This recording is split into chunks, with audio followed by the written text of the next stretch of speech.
2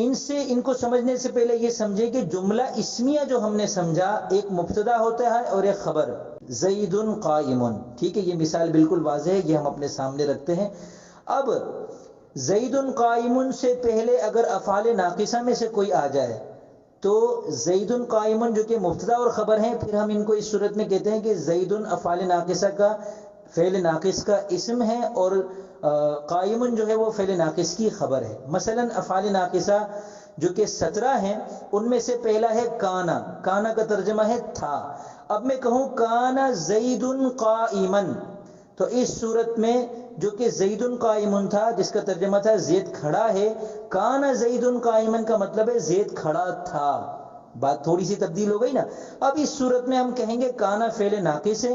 اور زید اس کا اسم ہے اور قائمن اس کی خبر ہے۔ تو یہ جو مبتدا خبر کے اندر، جملہ اسمیہ کے اندر جو مبتدا خبر ہوتے ہیں،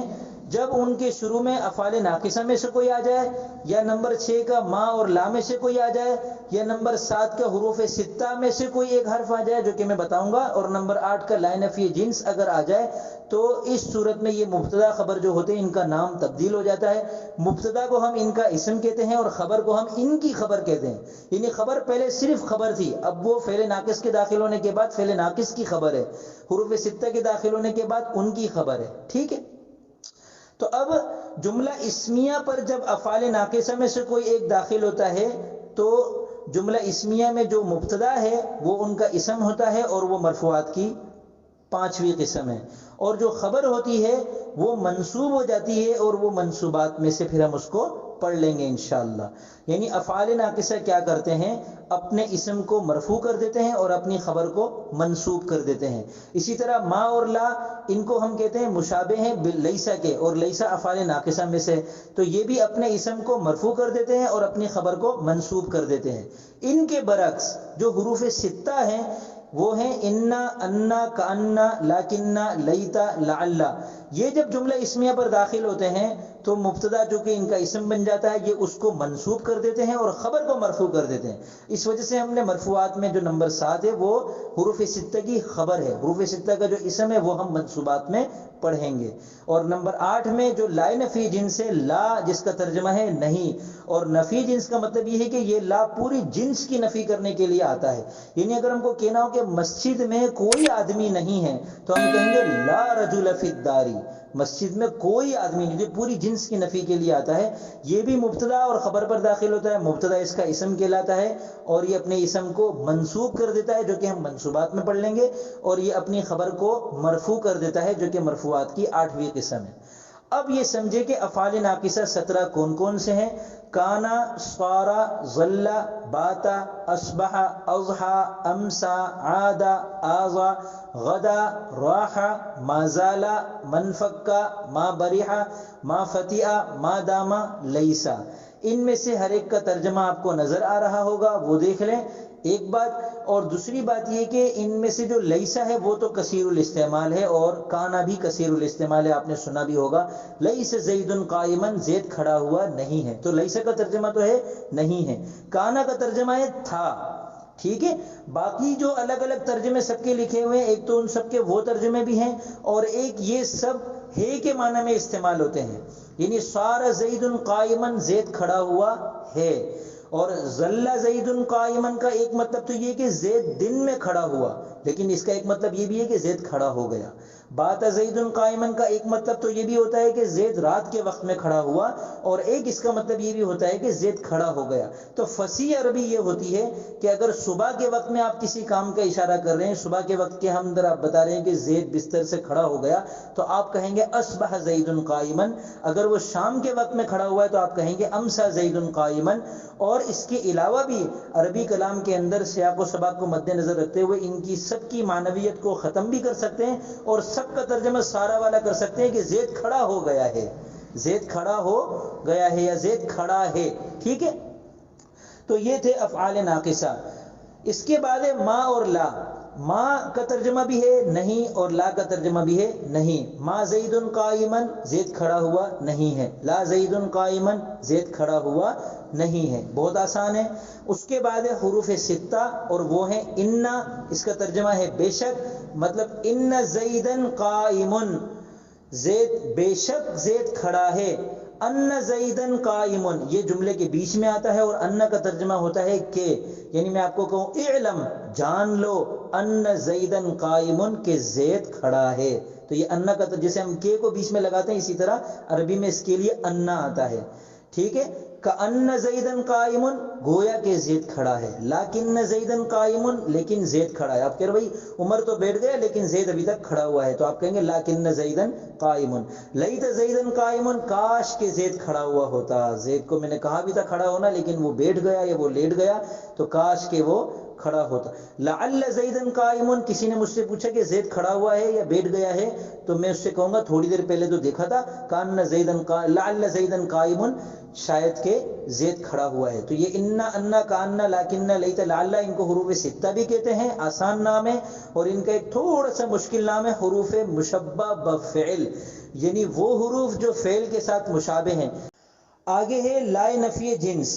یہ بھی جنس کی نفی کے لیے آتا ہے، اور اس کی جو مبتدا کو اپنا اسم بناتا ہے، خبر کو خبر بناتا ہے، تو مبتدا جو ہے وہ منصوب ہوتا ہے، وہ منصوبات میں اس کی تفصیل ہم پڑھ لیں گے، بلکہ ابھی بتا دیتا ہوں کیونکہ منصوبات میں پھر ہم صرف نام لے لیں گے، ان کو وہاں سمجھنے کی اتنی ضرورت نہیں ہوگی۔ تو اس کا جو اسم ہوتا ہے وہ اگر مضاف ہو تو وہ منصوب ہوتا ہے، جیسے لا غلام رجل فی الدار، گھر میں کسی آدمی کا غلام نہیں ہے، یا گھر میں آدمی کا کوئی غلام نہیں ہے، تو یہ جب مضاف ہو تو منصوب ہوتا ہے اس کا اسم، اور خبر مرفوع ہوتی ہے جو کہ مرفوعات میں سے جو کہ ہمارے آج کے سبق ہے۔ اور اگر اس کا اسم مضاف نہ ہو مفرد ہو تو پھر وہ مبنی ہو جاتا ہے زبر کے اوپر، جیسے لا رجلا کوئی شخص نہیں ہے، وہ اب آگے کچھ بھی لگا دو، کھڑا ہوا نہیں ہے، گھر میں نہیں ہے، مسجد میں نہیں ہے، بازار میں نہیں ہے، ہمت والا نہیں ہے، کچھ بھی، لا کتابہ کوئی کتاب نہیں ہے، پھر آگے کچھ بھی لگا دو کہ میرے پاس نہیں ہے، لا کتاب عندی میرے پاس کوئی کتاب نہیں ہے، تو جب اس کا اسم مضاف ہو تو منصوب ہوتا ہے، مضاف نہ ہو نکیرہ ہو تو پھر وہ مبنی بر فتحہ یعنی زبر پر مبنی ہوتا ہے۔ تو یہ مرفوعات کی 8 قسمیں ہیں، ان میں سے کوئی بھی قسم بن جائے گا جب کوئی لفظ تو وہ مرفوع ہوگا، اور مرفوع ہونے کا کیا مطلب ہے کہ اگر وہ اس میں غیر متمکن ہے تو جیسا ہے ویسا ہی رہے گا، ٹھیک ہے نا، جیسے الذی ہے تو الذی ہی رہے گا، انت ہے تو انت ہی رہے گا۔ اگر وہ متمکن ہے تو پھر اس کی 16 قسموں میں سے ہر قسم کا اعراب الگ الگ ہے، جس کی حالت رفع پیش کے ساتھ آتی ہے تو جب وہ ان مرفوعات میں سے ہوگا تو آخری حرف پر پیش یا 2 پیش آ جائیں گے، اور اگر اس کی حالت رفعی واو کے ساتھ آتی ہے تو پھر اگر وہ ان 8 میں سے کوئی ہے تو اس کے آخر میں واو ہوگا، اگر اس کی حالت رفعی الف کے ساتھ ہے تو پھر آخر میں الف آئے گا، ٹھیک ہے۔ تو یہ جیسے جیسے جس کی حالت رفعی آتی ہے ویسے ہی وہ مرفوع ہوگا جب وہ ان 8 میں سے کوئی ایک قسم بنے گا۔ اب آپ نے اگر گزشتہ اسباق بھی اچھی طرح سمجھ لیے ہیں اور مرفوعات کا یہ سبق بھی اچھی طرح سمجھ لیا، تو آپ کو اب یہ کمانڈ حاصل ہو گئی کہ آپ عربی میں جملہ اسمیہ یا جملہ فعلیہ بنا سکتے ہیں، اور مرفوعات کے اعتبار سے آپ کوئی بھی تبدیلی جملے کے اندر لا سکتے ہیں، زبر زیر پیش کے اندر تبدیلی لا سکتے ہیں مرفوعات کے اندر۔ اس کے بعد اگلے سبق میں ہم انشاءاللہ منصوبات پڑھیں گے، اور اس کے اگلے سبق میں یا اسی سبق میں اگر گنجائش ہوئی تو ہم مجرورات کو بھی پڑھ لیں گے کیونکہ وہ مختصر ہے، تو پھر ہمارے سامنے پوری عربی ایک واضح انداز میں سمجھ میں آ جائے گی ہم کو کہ اسم فعل حرف کیا ہے، پھر اسم جو کہ زیادہ استعمال ہوتا ہے متمکن غیر متمکن، پھر متمکن جو کہ زیادہ استعمال ہوتا ہے اس کی 16 قسمیں، ہر ایک کی حالت رفع نصبی کیسے آتی ہے، اور مرفوعات منصوبات مجرورات ہمارے سامنے آ جائیں گے، عامل معمول دونوں ہمارے سامنے آ جائیں گے، تو پھر عامل اور معمول کو جوڑ کر ہم آسانی کے ساتھ ایک جملہ بنا سکیں گے۔ یہ عربی زبان کا خاصہ ہے، کسی اور زبان میں اتنی پیچیدگی بالکل بھی نہیں ہے کہ زبر زیر پیش کی تبدیلی ہوتی ہو، پھر تبدیلی کی کئی ساری صورتیں ہوں ان کو سمجھنا پڑے۔ یہ عربی زبان کا امتیاز ہے، اسے اچھی طرح محنت کر کے سمجھ لیں تاکہ قرآن کریم ہمیں اچھے طریقے سے سمجھ میں آ جائے، احادیث ہم سمجھ سکیں، فقہا کی کتابیں سمجھ سکیں، عربی زبان کے اندر جتنے علوم و معارف لکھے جا چکے ہیں اب تک وہ ہماری سمجھ میں آ جائیں۔ نیت اچھی ہوگی تو ہمارا یہ کام، یہ سیکھنا سکھانا مکمل طور پر عبادت بن جائے گا۔ اب میں اجازت چاہوں گا، السلام علیکم ورحمۃ اللہ وبرکاتہ۔